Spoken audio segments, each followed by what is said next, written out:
Hey, what is up, everybody? This is your boy AJTRIP, and welcome to the Word According to Me.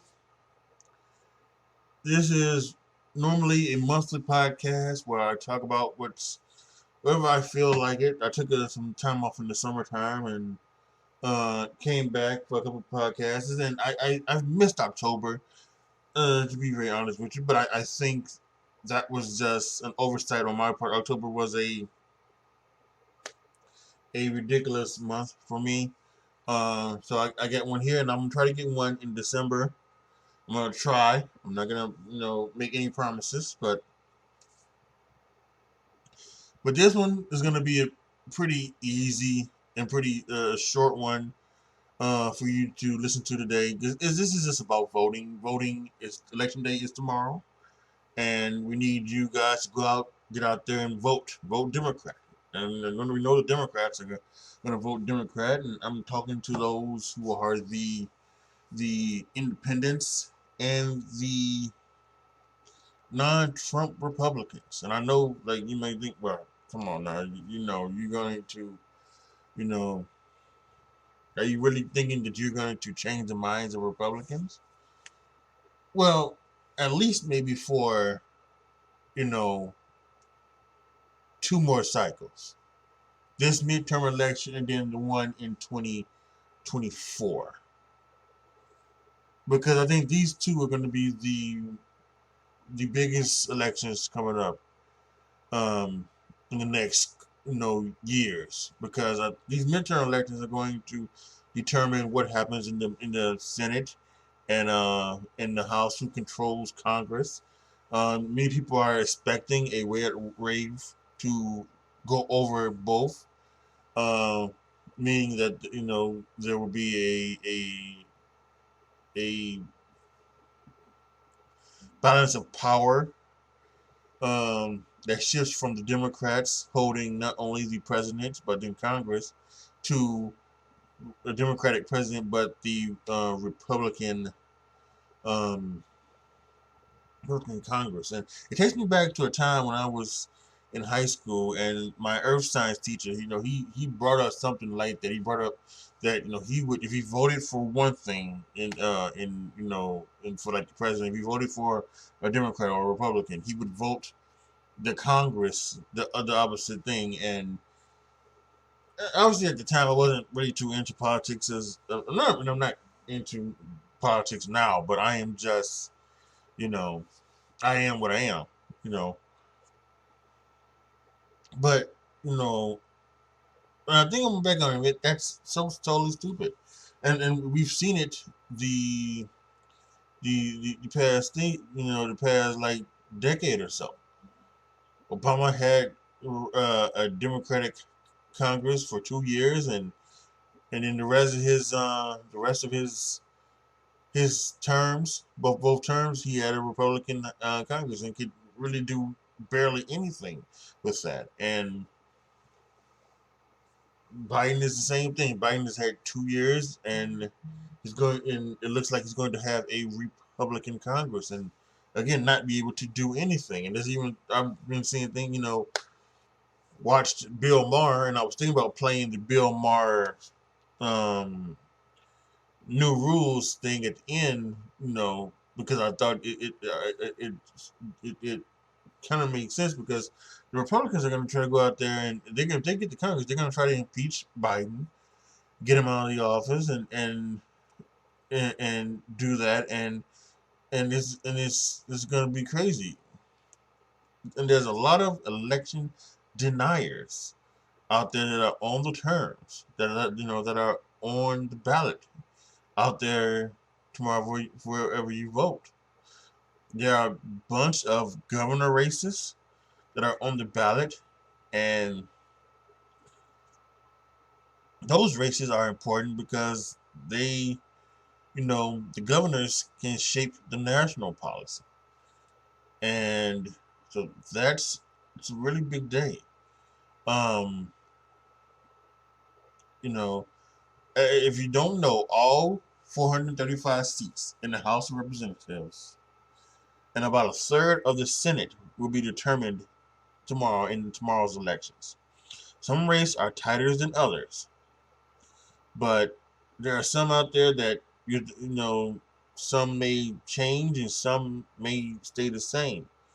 Um, there's the Senate races for, in Philadelphia we got one guy, Dr. Oz, who is a television doctor, where he wants to be a senator, and we got the other guy, I think his name was Fetterman.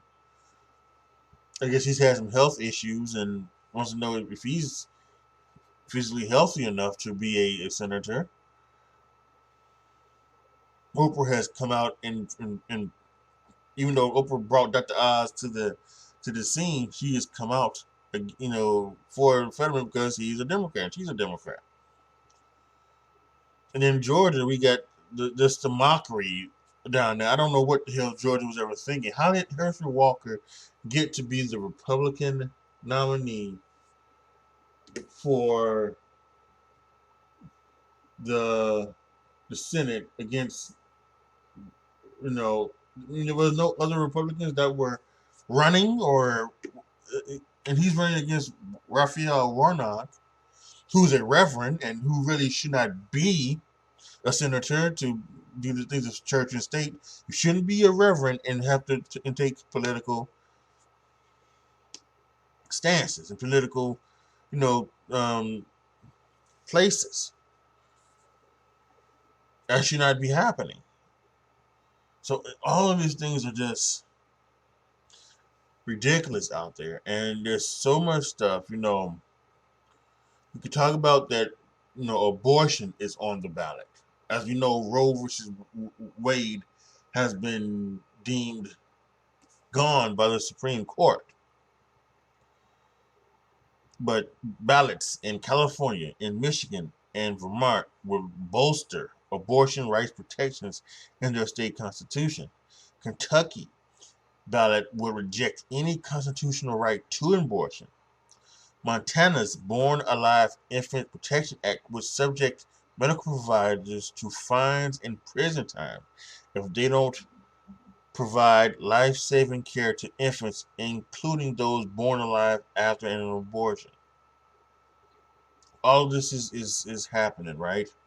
And then talk about some of the other issues. Critical race theory is going to be a big one here. Trans rights are on the ballot.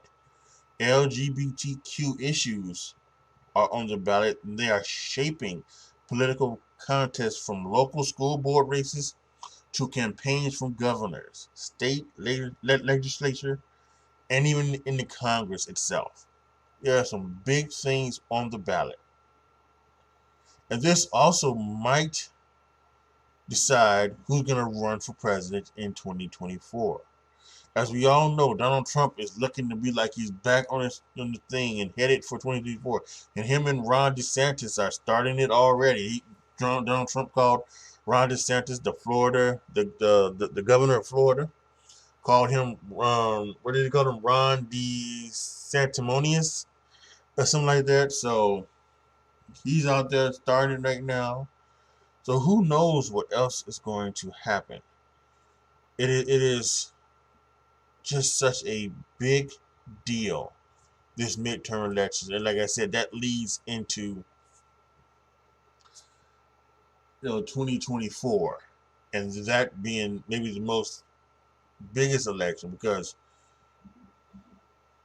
if things are right and it happens, we get the red wave, or we get a Republican Congress, whether it's Donald Trump or Ron DeSantis or whoever else is in there, the Republicans will be back into power, and they could do things that even some of the people that they say they fight for don't want. Right? I believe the quote was, and I'm gonna try to do a quick Google search here, but I believe the quote was that like 55% of Republicans actually want abortion. Let's see, Republican voters on abortion. Let's see.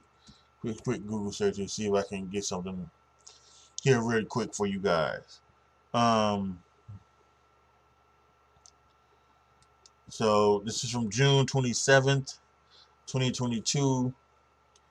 Let's see if I get a if I can get a thing. Let's see here. Okay. Republicans who favor legal abortion are much less religious than other Republicans. So I don't know. Let's see here. I guess. Um. So 46% of conservatives think abortion should be legal in all most cases. So it's. I mean, it's tells you like right there that they actually would be okay. Now, still, again, they also say that you know that it is what it is. So it's on the list, and I have some issues with the abortion laws as well, but I would rather have it for the women who need it for the other things other than the termination of their pregnancy. It's I can't go into all of it, but it's a lot of things.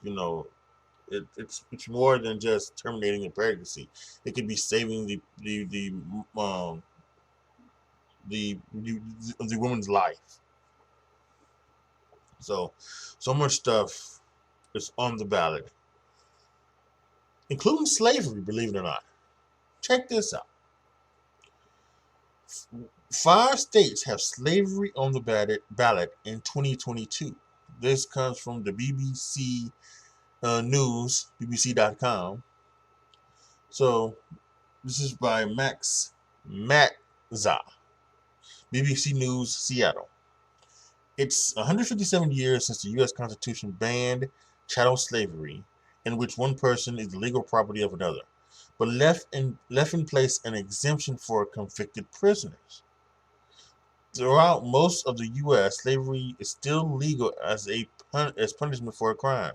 But on November 8th, voters in 5 states, Alabama, Louisiana, Oregon, Tennessee, and Vermont, will decide whether to remove these exemptions from their state constitution in an effort to ban slavery entirely.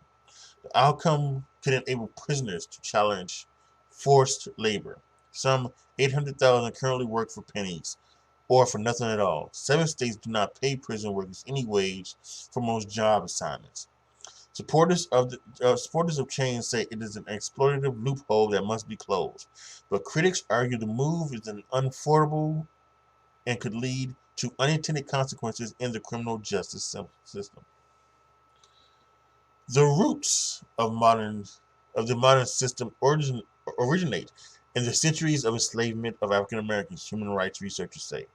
In the years after slavery was outlawed, laws were passed that specifically aimed to suppress black communities and force them into prisons where they would be required to work. Now, some of imprisoned black Americans are still forced to pick cotton and other crops on southern plantations where their forefathers were kept in chains. Quote, the United States of America has never had a day without codified slavery, unquote, says Curtis Ray Davis II, who spent over 25 years studying hard labor in a Louisiana prison for a murder that he did not commit, but he was pardoned in 2019.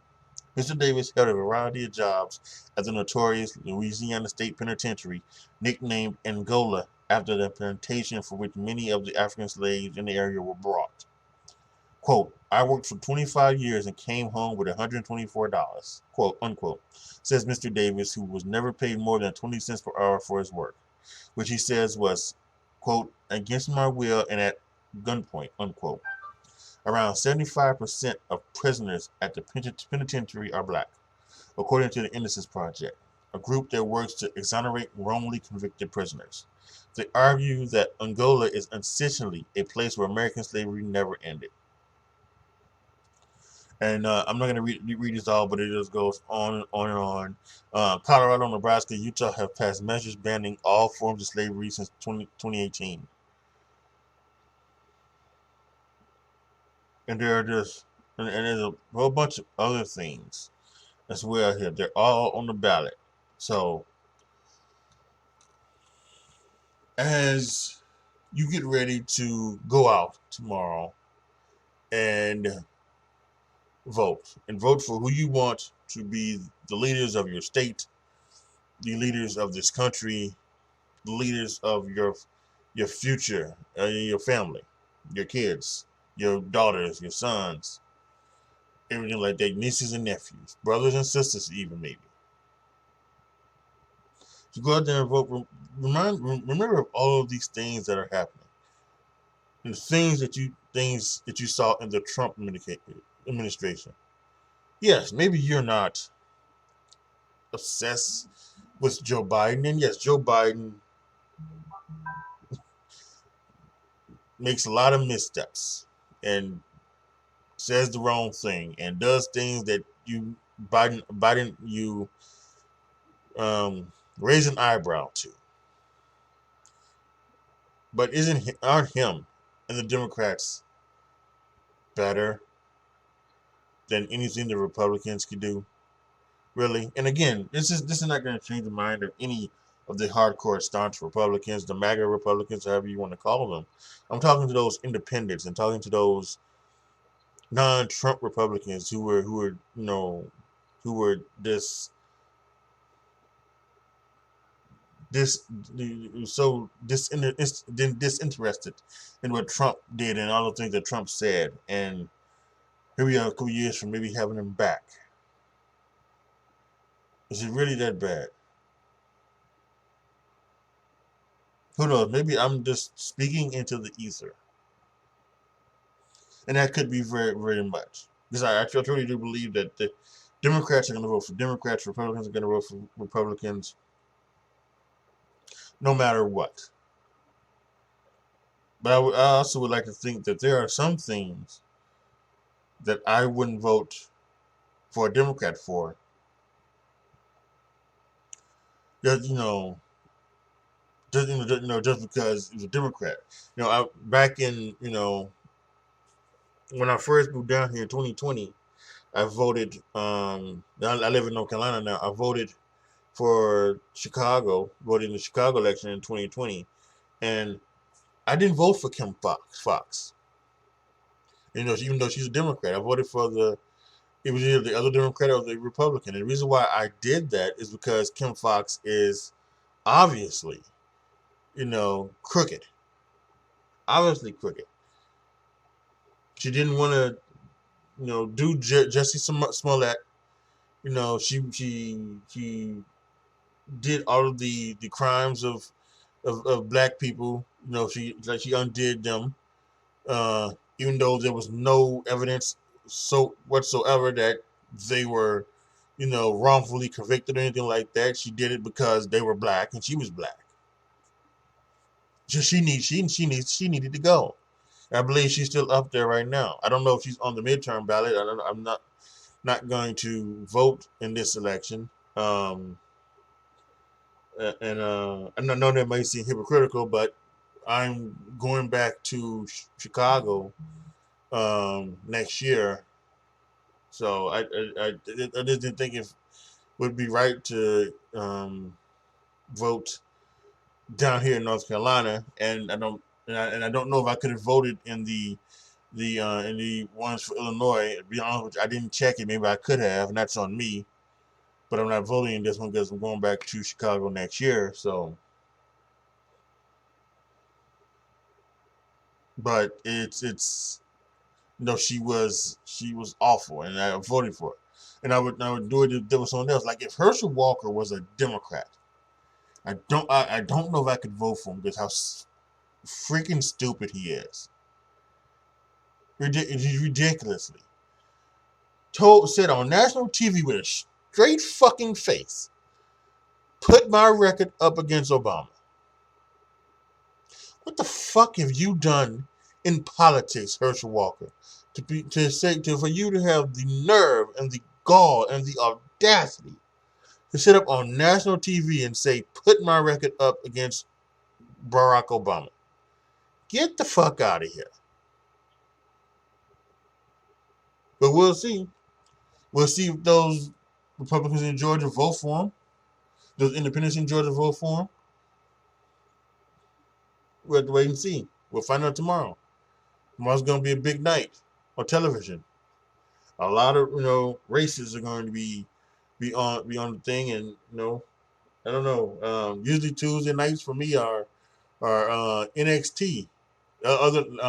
Last week I watched the Bulls game. I waited later to watch NXT. There's gonna be basketball on tomorrow night. Maybe it might be on. I don't know. They might be off because exactly of that. Let's quickly take a quick look. Let's see, TNT. Let's go down here. Yeah, to 7 o'clock, and let's go to Tuesday. Oh no, yep, it's they got hockey on. They got hockey. Yeah, nobody watches hockey anyway, so let's put hockey on Tuesday when uh when the election results are going to be on. Makes sense. Yeah. So, but yeah, I'm probably going to have it on, be watching it and seeing what everything is out there. So I am imploring you to go out and vote Democrat, because there are a lot of things that could change.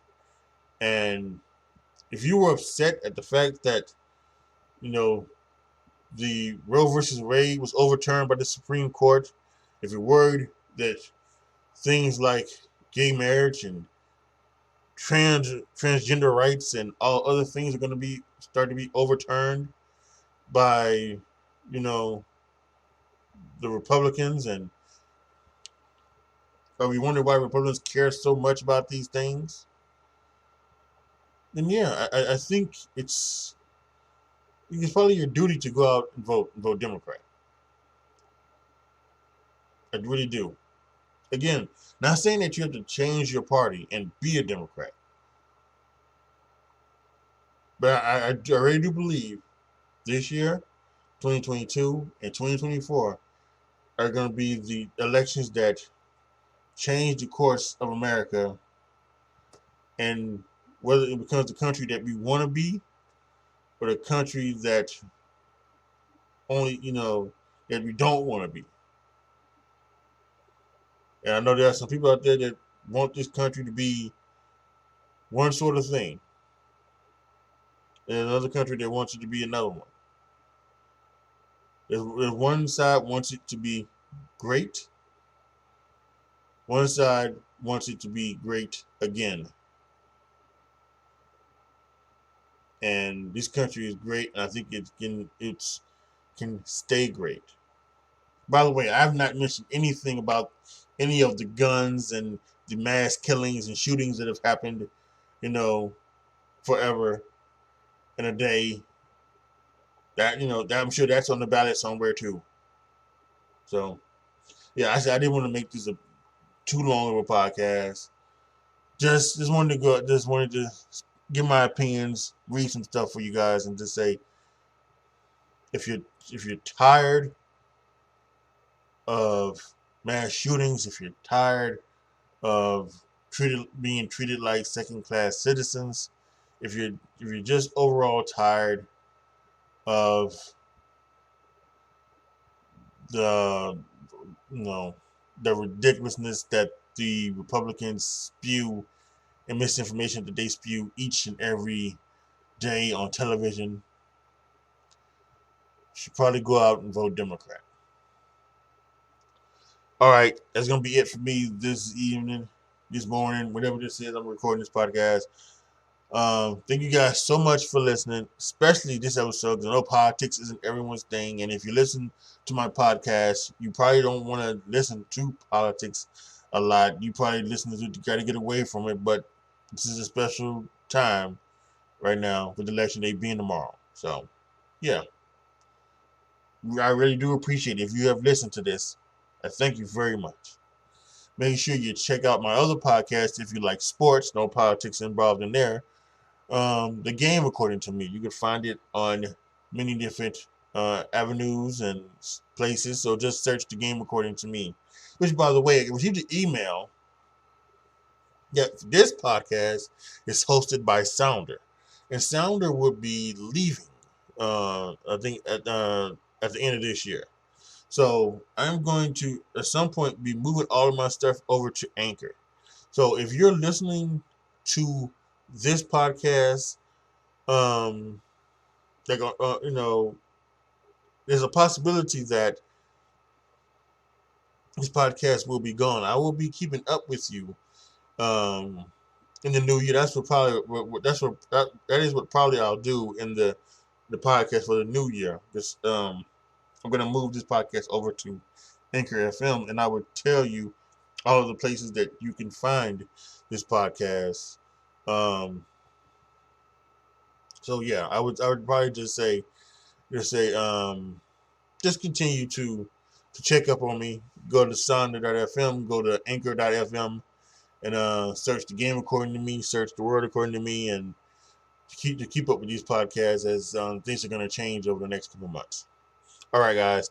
Again, thank you guys so much for listening. This is your boy AJTRIP signing off. As always, be good to each other, y'all. Be careful out there. And I am out.